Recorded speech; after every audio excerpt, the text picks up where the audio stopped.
हाँ, hello students. ये हमारा अल्टरनेटिंग करंट का जो है वो लेक्चर नंबर फर्स्ट है एसी का।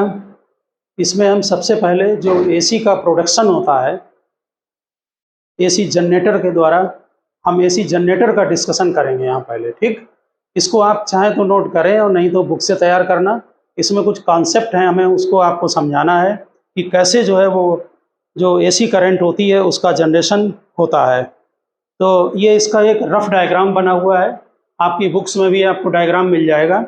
इसमें जनरेटर में दो मैग्नेट होते हैं, ये नॉर्थ पोल है और ये साउथ पोल है। ये मैग्नेट जो है वो सिलिंड्रिकल शेप में होते हैं, ऐसे करके, ऐसे शेप में। ठीक है, ये बना हुआ है आपका, ये नॉर्थ और साउथ पोल। ठीक, इसमें बीच में इसके वाइंडिंग होती है यहाँ पर। इन मैग्नेट को यहाँ पर फील्ड मैग्नेट बोलते हैं।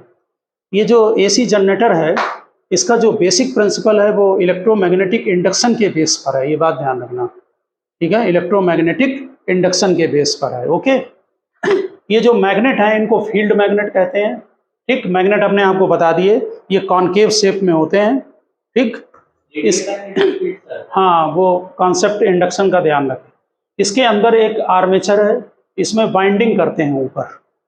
ठीक, वाइंडिंग जो की जाती है हमने यहाँ लिख दिया है, ये आर्मेचर कॉइल है बीच में, wound over soft iron core. Soft iron core क्यों डालते थे?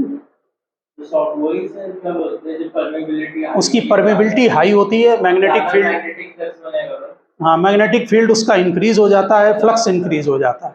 ठीक, यहाँ पर ध्यान दें, आर्मेचर कॉइल को के साथ में यहाँ पर ये वैसे सिलिंड्रिकल उसमें होता है, यहाँ पर आगे आने पर इसके बाहर यहाँ पर रिंग लगी होती हैं दो। ये रिंग को हम स्लिप रिंग बोलते हैं। ये रिंग बिल्कुल इसकी तरह होती हैं, ध्यान दें जरा। ये जैसे हमारे ये पेन है, पेन में यहाँ पर देखिए, यहाँ पर ये कलर ब्लैक का लगा हुआ है। ऐसे ही जो रॉड होता है जिसमें बाइंडिंग की जाती है, वो बाइंडिंग के जो वायर होते हैं ना, वो यहाँ पर आके उसको फिक्स कर दिया जाता है। ठीक है, क्योंकि यहाँ करंट प्रोड्यूस होती है, उसको बाहर भी लेना है। ये रॉड आर्मेचर घूमता रहता है। ठीक, ये हाँ, ये जो है ध्यान, ये मैग्नेट के अंदर, अभी हम बता रहे हैं, ये मैग्नेट के अंदर ये आर्मेचर है, बाइंडिंग है। ये समझ लो ये सिलिंड्रिकल टाइप है और इसमें बाइंडिंग कर दी गई है। ठीक, जो वायर होते हैं उनको कनेक्शन देंगे ना कहीं पर, वो वायर यहाँ पर फिक्स कर दिए जाते हैं। ठीक है, वेल्ड कर दिया जाता है यहाँ पर, है समझ में आ रहा है बात। ये रिंग यहाँ पर फिलहाल आपका सिंगल फेज जनरेटर है, ये दो रिंग पड़ी होती हैं, इनको R1 और R2 से ये रिंग दिखाई गई है। ठीक है, अब इसके बाद जब इसमें जनरेशन होगा वोल्टेज का या करंट निकलेगी, तो उसको बाहर कैसे लेंगे? उसके लिए क्या करते हैं, कार्बन ब्रुश होते हैं। वो ब्रुश जो है वो कार्बन और ग्रेफाइट वगैरह के ब्लॉक होते हैं बने हुए। ध्यान दें जरा बात पर, इसके ऊपर ऐसे प्रेस रहते हैं और पीछे स्प्रिंग होती है उसके हैवी, वो हैवी स्प्रिंग उसको दबाए रखती है यहाँ पर। ध्यान दें, बाद में आएगा ना समझ में। अब इसको आप क्या करें, ये तो घूमता रहता है लेकिन कार्बन ब्रुश अपनी जगह पर फिक्स रहता है, इससे करंट बाहर चली जाती है। अगर आप वायर बाहर ले लेंगे तो वायर तो टूट जाएगा, ये राउंड लेगा दो चार। आप बात समझ गए ना। तो जब जनरेटर के अंदर जब करंट यहाँ पर अंदर डेवलप होगी, तो वो करंट को बाहर कैसे लोगे वोल्टेज को? तो यहाँ पर क्या होता है, रिंग डाल देते हैं, रिंग इसके ऊपर फिक्स होती है, रिंग से हम वायर को अटैच कर देते हैं। ये रिंग है समझ लो, एक है।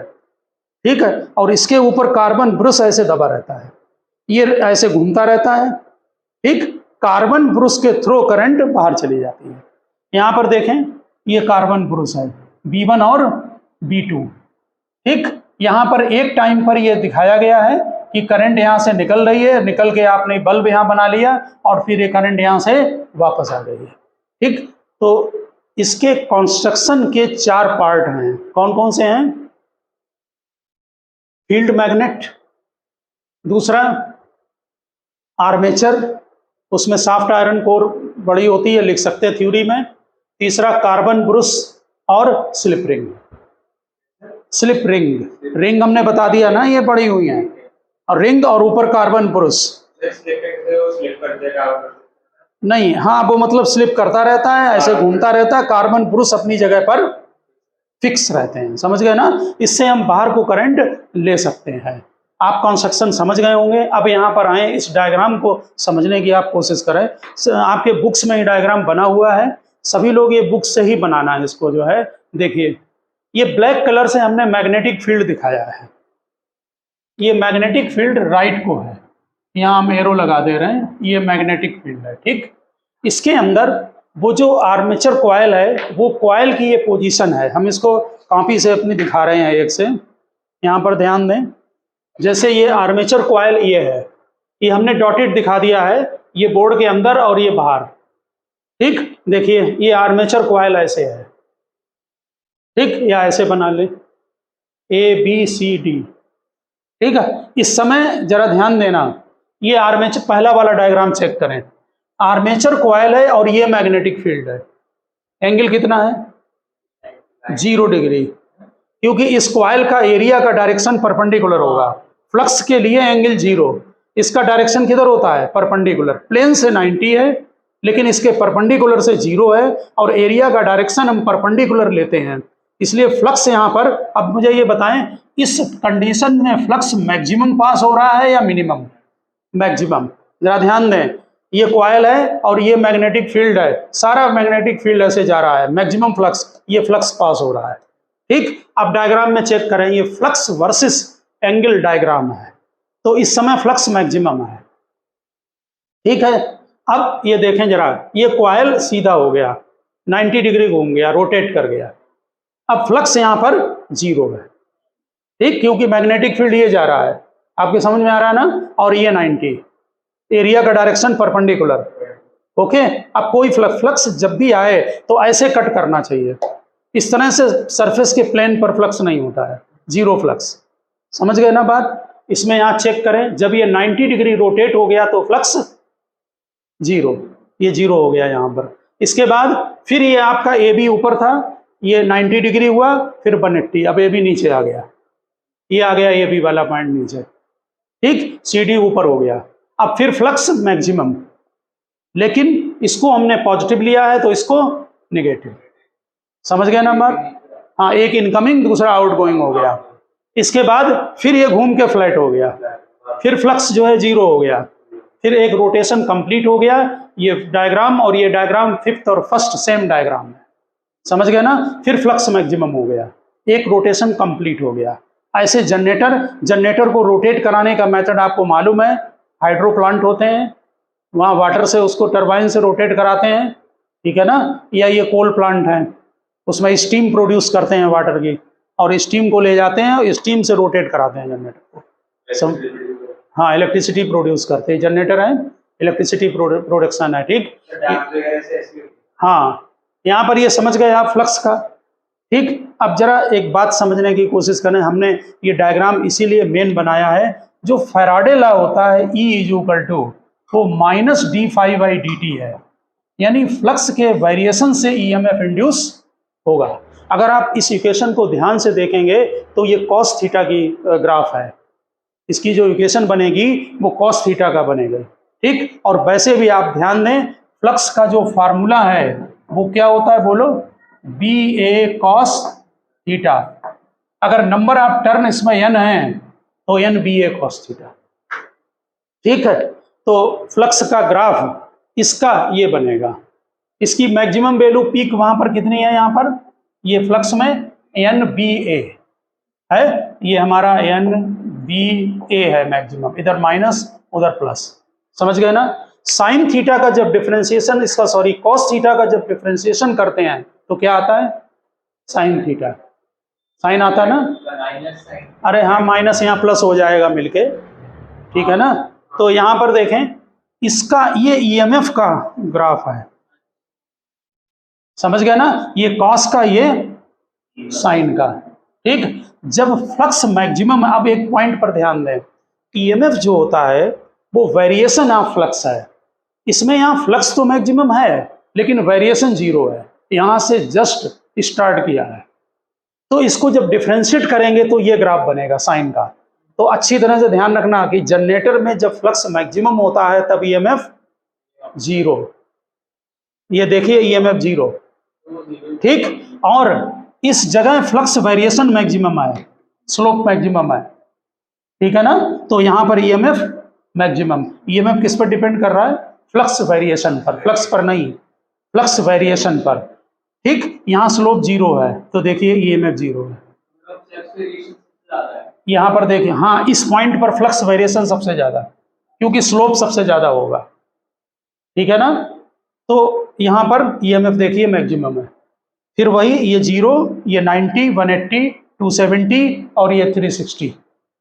आ गई बात समझ में, ठीक। तो अब हम इसका मैथमेटिकल बोलेंगे, ये इसमें रोटेट होता रहता है, ठीक है ना। बार बार इसमें क्या होता है, मैचिंग, जरा बिल्कुल आर्मेचर रोटेट करेगा। अभी हमने आपको समझाया था, आर्मेचर रोटेट होगी, रॉड जिस पर सिलिंड्रिकल वाइंडिंग वो रोटेट होगी, स्लिप रिंग रोटेट होगी, कार्बन ब्रुश फिक्स रहेगा अपनी जगह पर, समझ गए ना बात।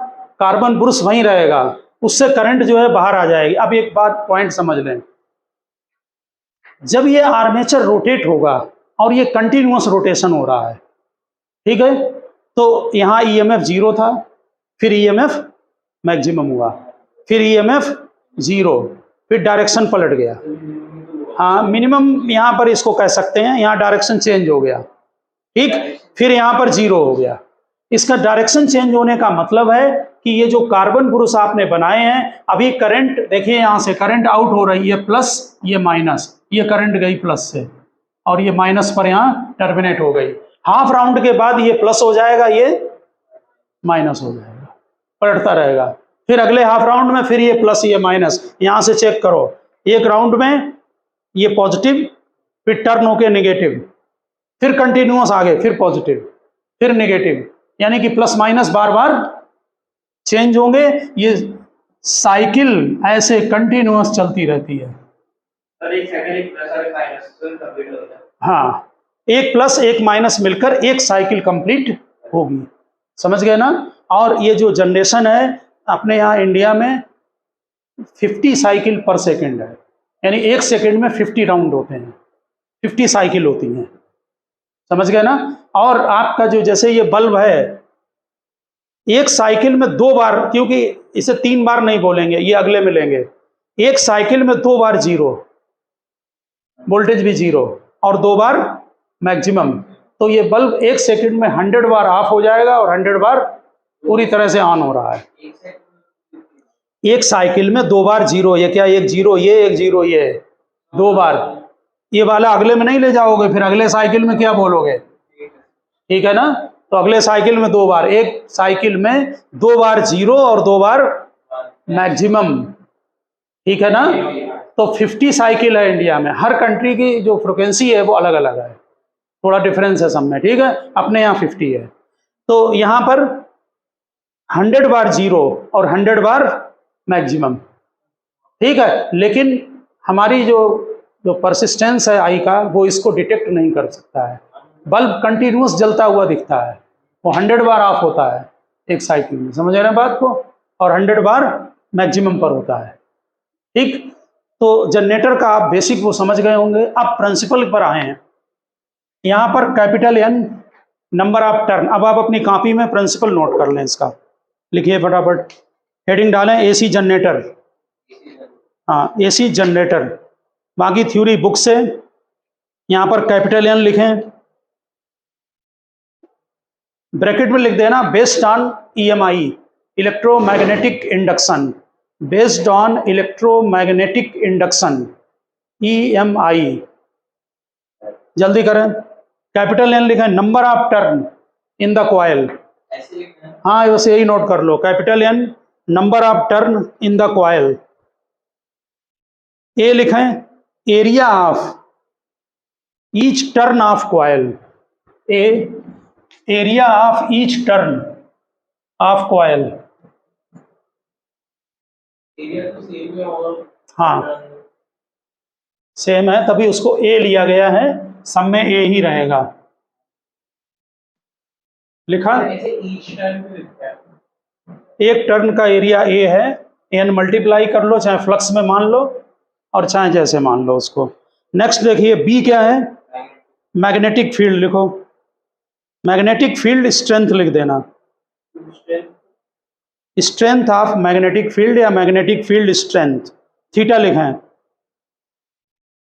Theta is the angle which normal of the coil, which normal of the coil makes with magnetic field. Theta is the angle which normal of the coil makes with magnetic field at any instant. At any instant.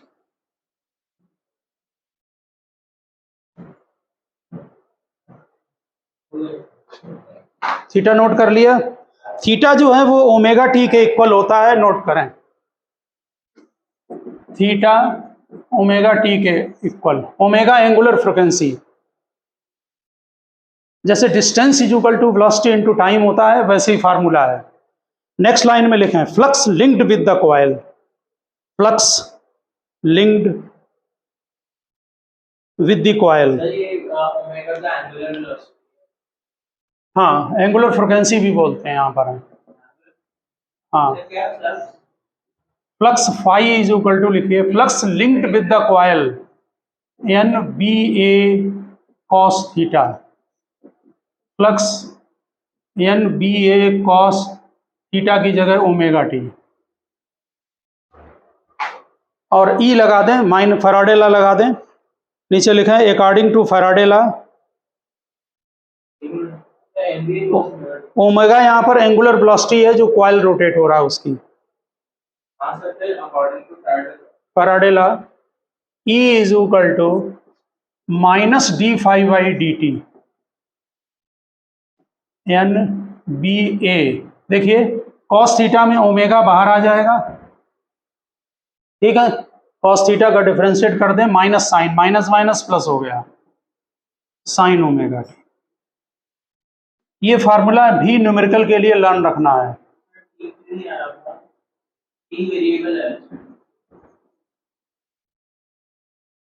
Constant term बाहर आता है, ठीक है। अब ये जो आप ध्यान दें, ये जो वैल्यू है आपकी, इसमें n number of turn, b magnetic field, a area, ये एंगुलर वेलोसिटी, ठीक है ना। तो इसकी जगह ये कांस्टेंट वैल्यू है, इसकी जगह हम ई नॉट लिखते हैं। तो E is equal to E naught sine omega T, ये बन गया। इसका अगर आप ग्राफ बनाएंगे तो E वर्सेस, आप थीटा भी ले सकते हैं या ओमेगा टी या टी दोनों ले सकते हैं, ये ग्राफ बनेगा। यहाँ पर ये पीक वैल्यू होगी ई नॉट का मैग्नीट्यूड आप लर्न रखना, एन बी ए ओमेगा, ठीक है ना। इसकी जगह ई नॉट लिख दो। हाँ, एन नंबर ऑफ टर्न है, बी मैग्नेटिक फील्ड है, ए एरिया है, ये सब कांस्टेंट है। लिख लिया। ये 2 पाई, ये पाई, जरा ध्यान दें डायग्राम पर। ये जो ई नॉट है यहाँ पर, ये इसकी मैक्सिमम वैल्यू है, इसलिए इसको हम पीक वैल्यू बोलते हैं, मैक्सिमम वैल्यू या peak value. E not maximum और पीक वैल्यू।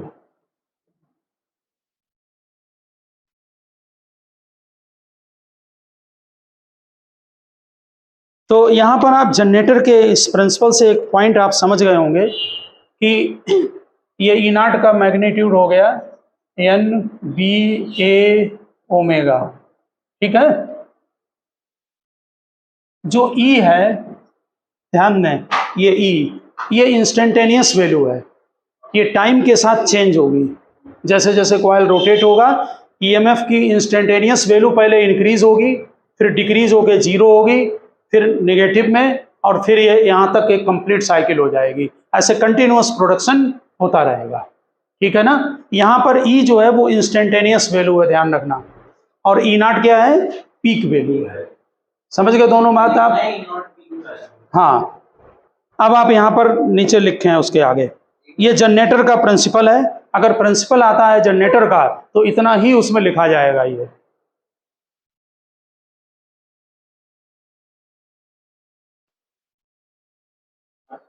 लिखा, नीचे नोट लिखें, अल्टरनेटिंग करंट और वोल्टेज।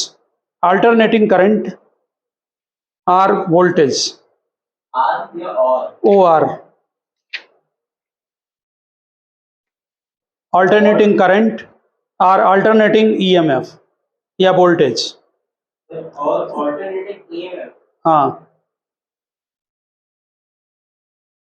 लिखिए a current which continuously varies, a current which continuously varies in magnitude,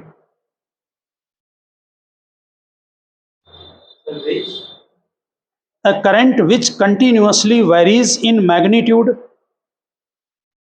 and periodically reverse its direction and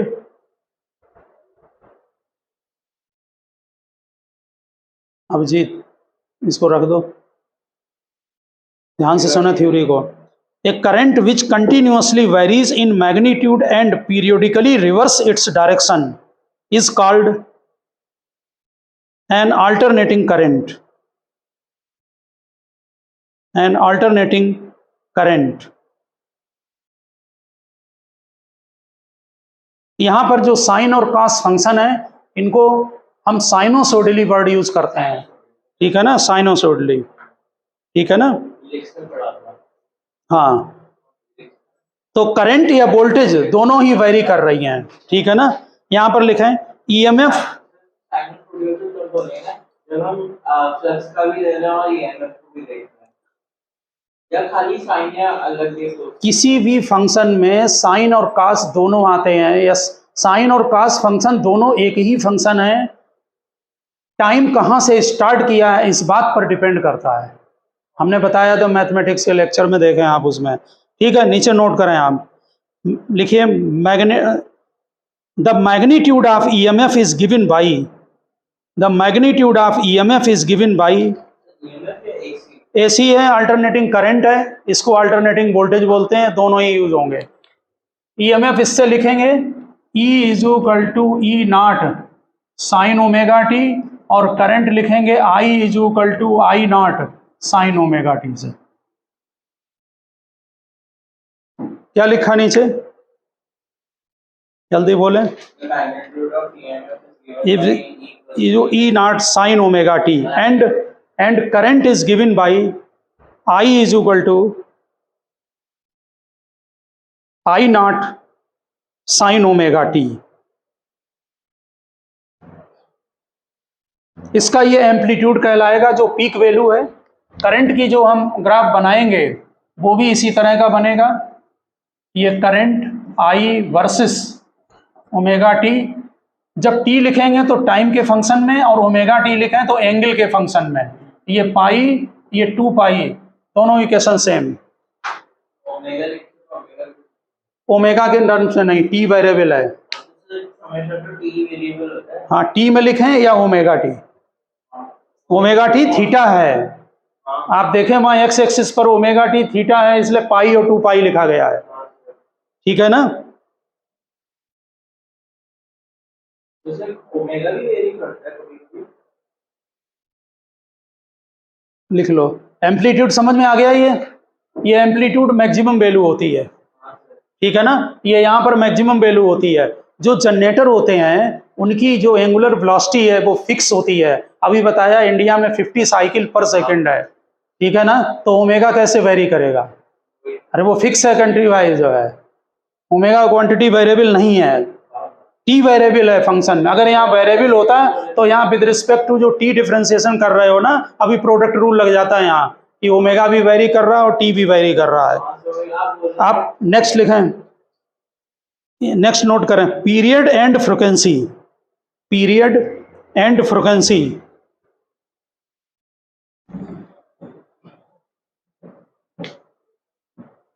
period and frequency लिखा, लिखिए reduce, replace लिखिए, replace T by, replace T by T plus 2 pi upon omega, replace T by T plus 2 pi upon omega.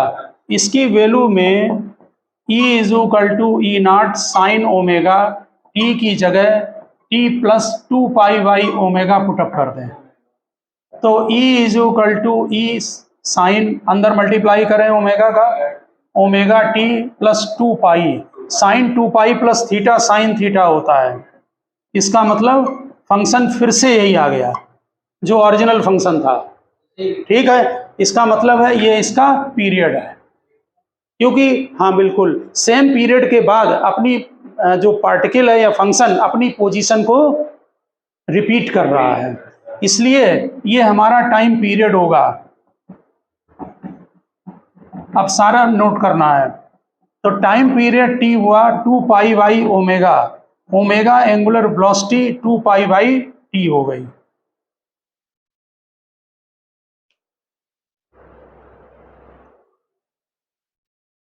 और frequency आपको मालूम है कि इसका क्या होगा, अपोजिट।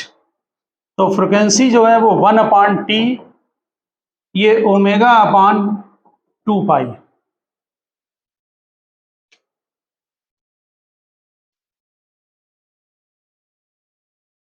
ये एसी जनरेटर है, ठीक है ना।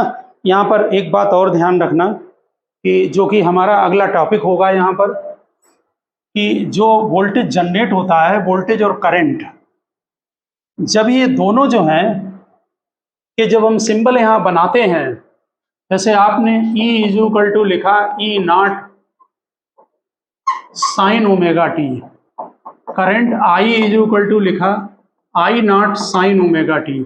अगर हम ये ग्राफ दोनों एक ही पर बनाएं, तो जैसे ये वोल्टेज का ग्राफ है E का, तो करंट का भी ऐसा ही बनेगा, ठीक है ना, बराबर उसकी लेना है एम्पलीट्यूड ये ऐसे, क्योंकि दोनों साइन कर्व है। पीरियड हो गया ना, आप नेक्स्ट यहाँ पर ये लिख लिया आपने ना, उसी के नीचे आप लिखते जाएं, यार पॉइंट डाल दें, कुछ पॉइंट को लिख दें यहाँ पर। देखिए E is equal to E naught sine omega T, current I is equal to I naught sine omega T. इसको समझने की कोशिश करें, ये जब दोनों एक ही फंक्शन है तो ये एक साथ जीरो होंगे, एक साथ मैक्सिमम होंगे, समझ गए ना। लेकिन अगर ये एक साथ नहीं है, तो जो हम करंट की इक्वेशन होगी या वोल्टेज की इक्वेशन होगी, उसको ध्यान दें, E is equal to E naught omega T, और आपने करंट लिखा I naught sine omega T plus phi. ठीक, ये जो सिंपल हार्मोनिक मोशन चैप्टर था 11th में, वहाँ पढ़ाया गया था। यहाँ ध्यान रखें, इसको हम फेज बोलते हैं, ओमेगा टी प्लस फाई को, और जो फाई है वो इनिशियल फेज है, ठीक, इसको हम फेज बोलते हैं।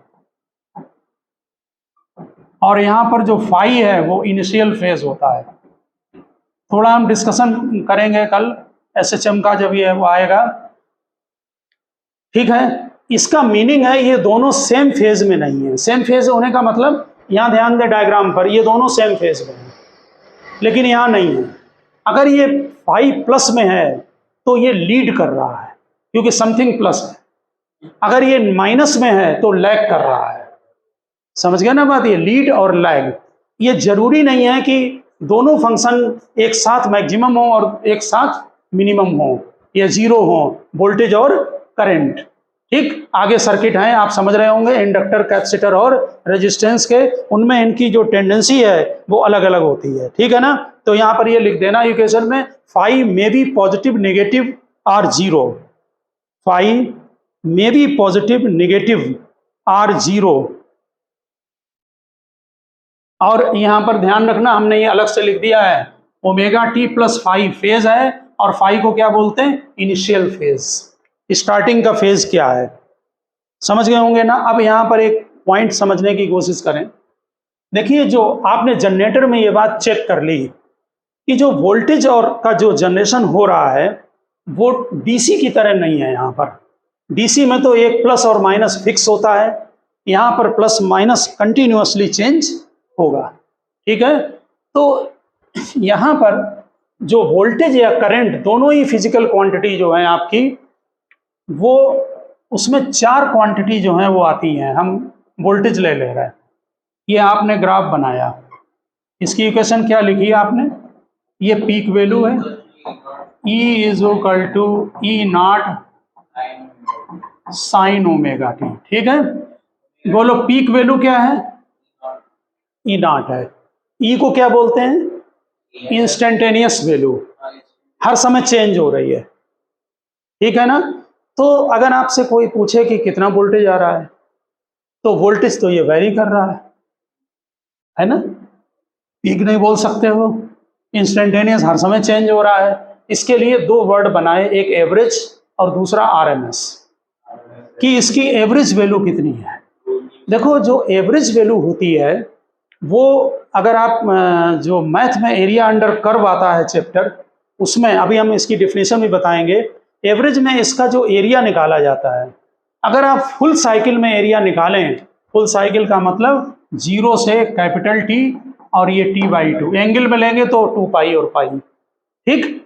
तो ये एरिया पॉजिटिव आएगा और ये एरिया नेगेटिव। अगर आप एवरेज निकालें फुल साइकिल का तो 0 आता है, इसलिए एवरेज को हाफ साइकिल में डिफाइन करते हैं, ठीक है ना, क्योंकि मैथमेटिकल है। अभी हम आपको करके दिखा दे रहे हैं। लिखिए जरा, एवरेज करंट या वोल्टेज दोनों चलेगा, एक ही जैसे हैं डेरिवेशन, ठीक। लिखिए average current over one cycle, average current over one cycle. हाँ, यहाँ इसके पहले आप दो बात समझ लेना कि जो करंट के मेजरिंग इंस्ट्रूमेंट होते हैं, ये बहुत इंपॉर्टेंट चीज़ है और बोर्ड में भी पूछ लेते हैं। डीसी और एसी में एक फ़र्क है।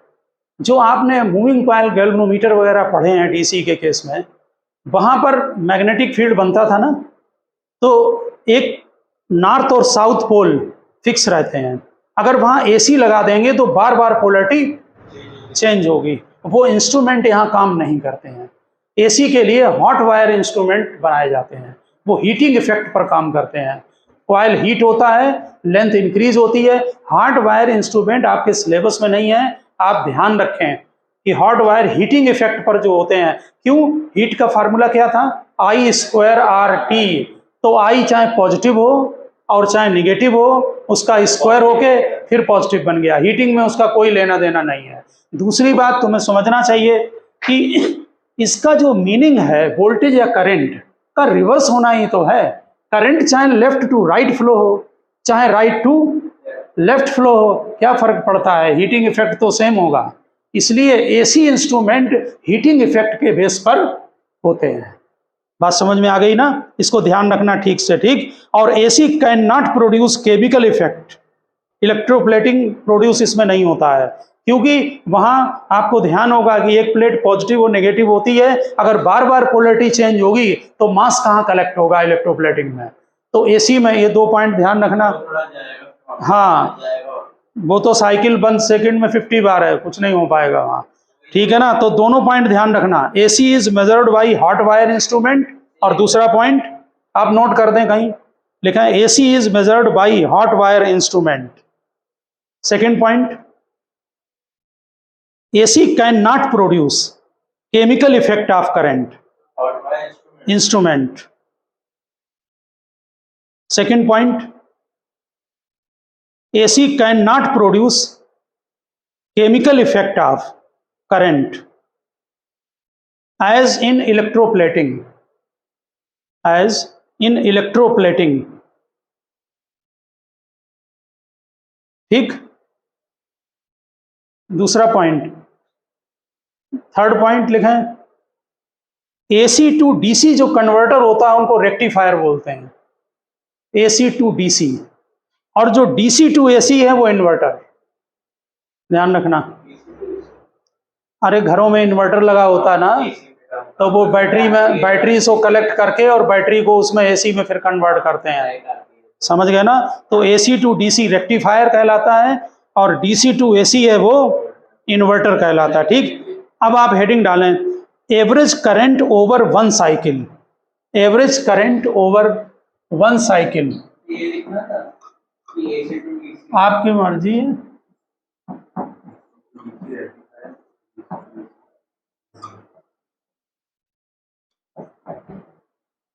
देखिए, जब हम एवरेज करंट जो फुल साइकिल है वो देखने में भी लगता है ये पॉजिटिव एरिया होगा और ये नेगेटिव होगा।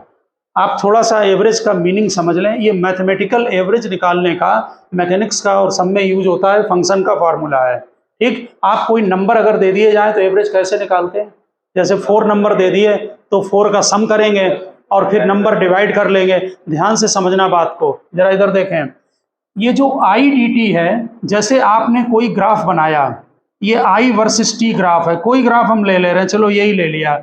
इसमें एक आपने छोटी सी स्ट्रिप ली, ध्यान दें, इसकी थिकनेस डी टी है। ये एरिया अंडर कर्व में आप पढ़ते हैं और हमने मैथमेटिक्स के लेक्चर में भी कराया है। डी टी में आई मल्टीप्लाई करें तो इसका एरिया आ जाएगा, ये बन गया। समझ गए ना? अब इंटीग्रेट कर देंगे जब, अभी तो हम यहां तक लिया हमने, जब टोटल इंटीग्रेट कर देंगे तो पूरा एरिया निकल आएगा, डाउन का आ जाएगा ना एरिया।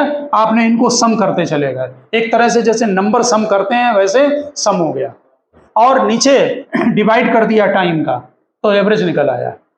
आप समझ गए? ये मैथमेटिकल फार्मूला है एवरेज निकालने का। अब देखिए, एवरेज फुल साइकिल के लिए एग्जाम में नहीं पूछेंगे, ओरल है कि ये दोनों को मिलकर 0 आएगा। फिर भी आप यहाँ पर चेक कर लें। मैथ है आपके पास, आई इज इक्वल टू क्या है, बोलो फटाफट बताएं। I naught sine omega t, I naught integration sine से बाहर लें। हम यहाँ पर इंटीग्रेशन का जो वो है ना, वो यहाँ पर कर रहे हैं कैलकुलेशन, देखें जरा। 0 से टी चेक करो, आई नॉट की वैल्यू बाहर करो, आई की वैल्यू पुटअप करो, क्या आएगा अंदर, बोलो Abhijit. Sine omega T D T 0 to T. जरा इंटीग्रेशन बताएं इसका क्या लग रहा। ठीक है, माइनस कॉस ओमेगा टी और डिवाइडेड बाई ओमेगा बाहर कर रहे हैं 0 से टी। ठीक लिखा है।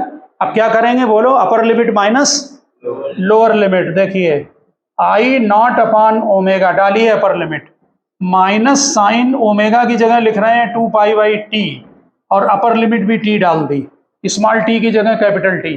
फिर इसमें 0 डालें तो 0 डालने पर क्या आएगा, मतलब यहाँ पर cos 0 मतलब 1 हो गया। ये ठीक लिखा है? ठीक, जरा cos 2 पाई की वैल्यू बताना। ये अपर लिमिट और माइनस माइनस प्लस नहीं कराया, अरे माइनस माइनस प्लस हो जाएगा, ठीक है ना। तो इसकी cos 2 पाई की वैल्यू भी 1, ठीक, वो कैंसिल हो गया और कैंसिल होके ये 0 आ गया। आगे बात समझ में? तो ये तो मैथमेटिकल है कि फुल साइकिल के लिए एवरेज वैल्यू 0 होगी। ओरल डायरेक्ट है, इसका एरिया पॉजिटिव आएगा, इसका एरिया नेगेटिव आएगा। इसीलिए जब आप इसका टोटल एरिया निकालते हैं यहाँ से यहाँ तक का, तो ये ऑटोमेटिक 0 आ जाएगा। वोल्टेज इक्वेशन लें या आप करंट इक्वेशन लें, दोनों ही सिचुएशन में जो है वैल्यू सेम आएगी। बात समझ गए ना? तो फुल साइकिल के लिए एवरेज वैल्यू जो है वो कितनी होती है, 0 होती है। ठीक, आप इसको यहाँ पर लिख सकते हैं, I average is equal to 0 for full cycle. Full cycle के लिए एवरेज 0, ठीक है ना।